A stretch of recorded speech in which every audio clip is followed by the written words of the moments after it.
So this video has not quite gone the way I've expected it to go. When I started this video, I was coming down with some sort of sickness, which eventually ended up turning into pneumonia, but I didn't know that at the time. I didn't want to do any talking, so I decided to do it all with just B-roll. It was gonna be like a 1-minute thing that maybe made it to YouTube, maybe just went on Instagram, but things have escalated. When I started doing these coins, I was just going to make them for my prototype of the month members. They were a big hit, and due to some programming changes on my end, they are now going to be a Kickstarter in like 4 days. So I need to actually get them Kickstarter worthy, like now or yesterday or a couple days ago. We have a lot of work to do. Most of the coins I made have already gone out to my Kickstarter backers, but I have some here that are machined but need to be finished, and then I have some here that are unmachined. This is all I have to work with to get some good prototypes for product photography. Now I need to start by using these to test different finishes. This is what it looks like right off the machine. It may not come across, but they are very sharp and just covered in burrs. Now I found that tumbling did a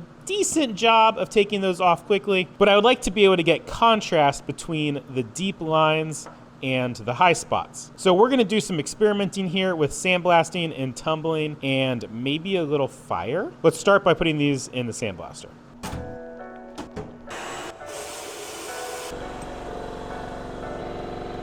Honestly, this really doesn't look that bad. It's just out of the blast cabinet. It's a nice dull gray, I guess is what you would call it. I don't think those details are gonna show up well on camera, but it is now smooth to the touch, and I think it looks pretty good. But let's get it like perfect. So the first thing that I wanna try is heat, and see if we can darken those cracks with the heat and then polish the top to give us some really nice contrast. I wish I had like a fire brick or something, and I don't. Yes, the classic piece of aluminum on top of a can of Mountain Dew. What could possibly go wrong? All right, let's add some fire and see what happens. I'm not convinced anything is happening. There's no temper colors or anything. Maybe it'll darken if I let it sit for a bit. Okay, in the camera, it looks like it's gotten darker, but that's just shadows. This did not go as I was hoping. Well, maybe it is a little bit darker. I just sandblasted a second coin for reference, and you can see there is actually more of a color difference than I thought. The one on the left is kind of brown, and the one on the right is a more pure gray. So it did do something. I don't think it did enough, but it did something. I have a few other things I want to try though. You know, now that I look at this in different light, it may actually be enough to do it. I'm not gonna write this off yet, but I do want to see if I can make it better. This is actually not that bad. The next thing I wanted to try is maybe a little bit more dangerous, so let's go outside to do this. I want to do a hot oil blue. Basically, you get the thing hot, and then you spray it with WD-40. In the past, I've had it leave a pretty good blue for me before, but let's see how it works on this finish.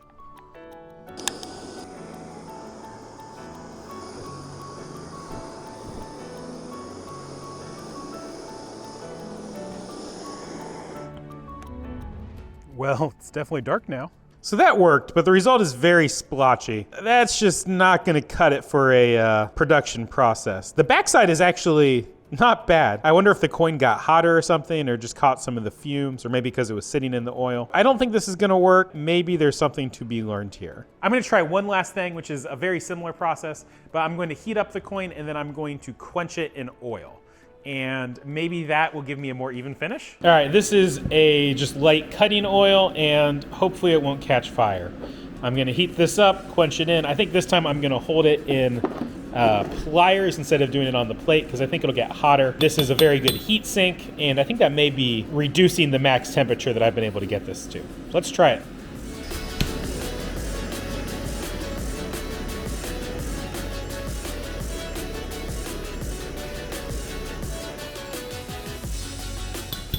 That might be the ticket. It's cooling now. It's still very covered in oil, but it's just a nice, consistent, dark gray. I think that's the way. I'm gonna throw it in the ultrasonic to get rid of the oil and hopefully not ruin anything. I'm gonna get these 3 coins in the tumbler, and then I guess I'm done for today, because I'll need to tumble them overnight, and I guess I'll just check them tomorrow. New day, walking through a new door, and I think it's time to check on our coins.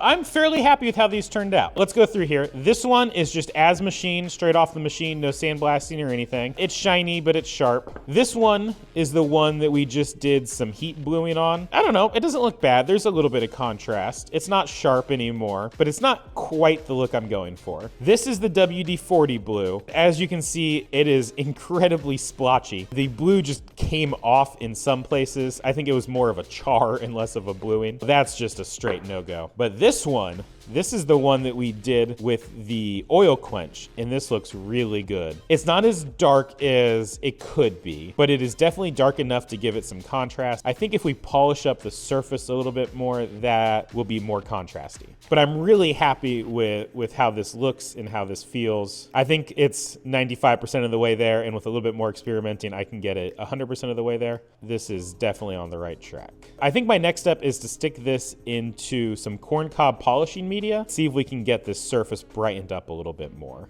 Back into the tumbler we go. So while those coins are in the tumbler, I think it's time for me to figure out how I'm actually going to sell these. I'm gonna take some time here. I have some pieces of paper and a Sharpie. I'm gonna come up with my marketing strategy. One thing that most people lack is a strategy, how they come up with their marketing strategy. I have a pretty simple system. I start by thinking about what I want people to feel at the different stages as they go through looking at my product, and I work backwards from there. So what do I want them to feel when they first see the profile picture on Kickstarter? What do I want them to feel when they look through the story? What do I want them to feel when they're checking out? And I just use that as a framework to work through all of my marketing stuff. I'm not selling a CNC machine to a business. This isn't about ROI. This coin is 0% practical, but it brings people a certain amount of joy, and that's why they buy. So how do I maximize that joy through my marketing so that that joy is worth more to them than the 25 bucks that they're gonna spend on a coin? That's what I look at when I figure out my marketing stuff.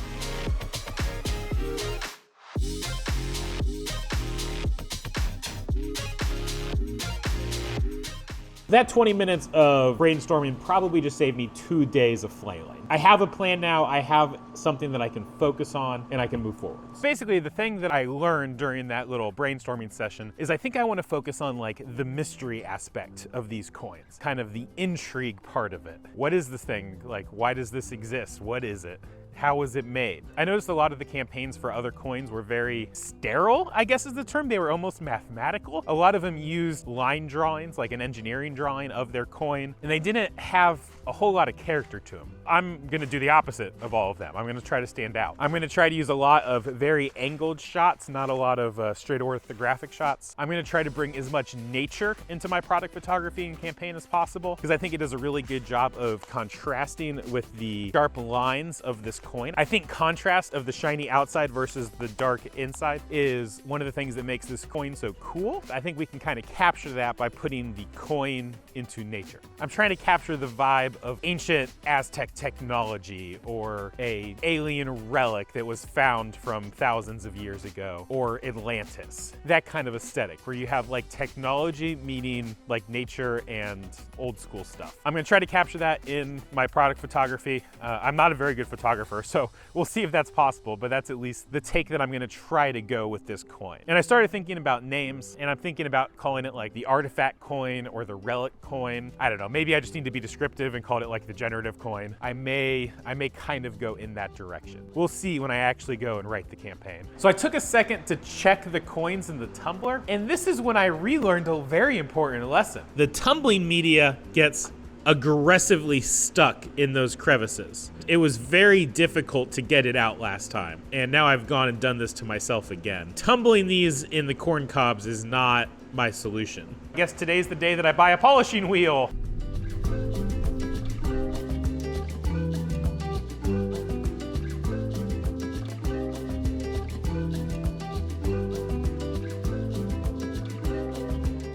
All right, I think that worked really well. It wasn't too bad to polish, maybe a little time consuming. I might find a better way in the future. It's shiny now. Let's get the compound washed off of this and we can take some beauty shots. It looks pretty good, but I actually think we've kind of lost some of our blackness. And I think that was from the ultrasonic cleaner. I have a pretty aggressive fluid in there right now. I think it ate it away. I'm gonna try re-blackening this and then rebuffing it and then not using the ultrasonic to clean it.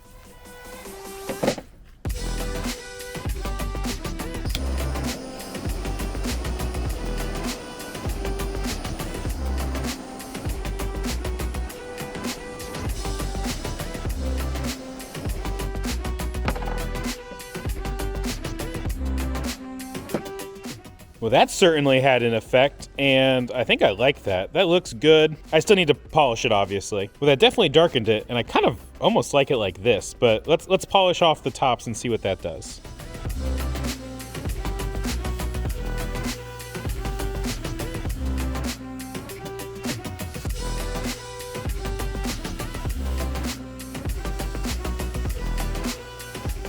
I think I just disproved my theory.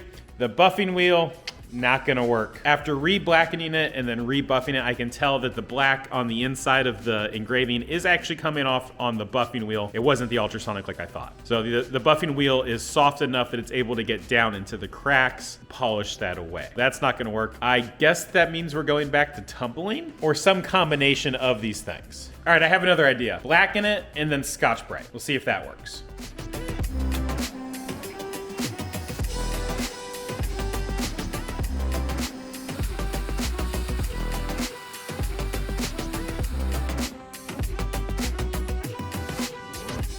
Actually, now that I look at this, I really like it when it's all blackened. Maybe I don't actually need that extra contrast. I really like this with the polished tops and then the black background that has the sandblasted texture. This isn't bad. This might actually be my favorite way of doing it yet. So now, Scotch-Brite. What are you gonna do to us, Mr. Scotch-Brite? The Scotch-Brite just brought it back to the point where it looks like it got tumbled again. We're basically back to square one on this coin with that method, so that's not gonna fly. Okay, so I just did a bunch of experimenting. It did not go the way that I thought it would, but I eventually came up with a result that I'm very happy with. This looks great. It's got contrast inside the grooves. The top is smooth and somewhat shiny. It's not a mirror, but it's not matte.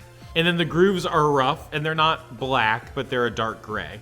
And that is exactly what I wanted. So this right here is the look I was going for. The way I was able to get this in the end was sandblasting, then tumbling, then heating it up and quenching it in oil. That gave me the black. And then taking it to a Scotch-Brite pad and knocking the black off of the high spots. So it's a little bit of an involved process, but we get there in the end. At this point, I'm ready to call the product pretty much done. It's good to go for product photography. It's a few days later now, and we are launching the Kickstarter campaign tomorrow. I've been sick for the last 2 days, and therefore haven't really gotten anything done. So we need to make up for that lost time today. We're gonna start with product photography. All right, so we're at the park. It's a nice, bright, sunny day, and let's do some product photography.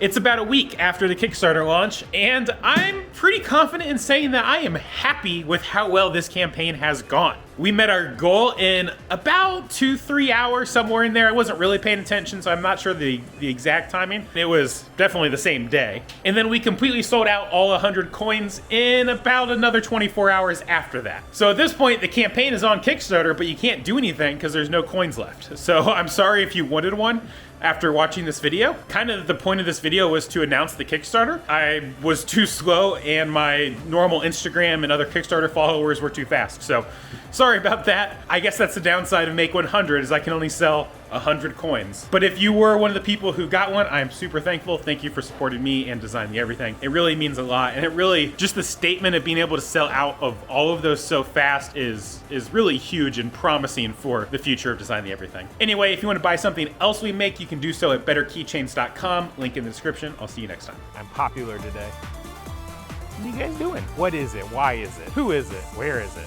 Scott! I don't know why I'm yelling at you. My neighbor just watches me walk in and out of my door all day.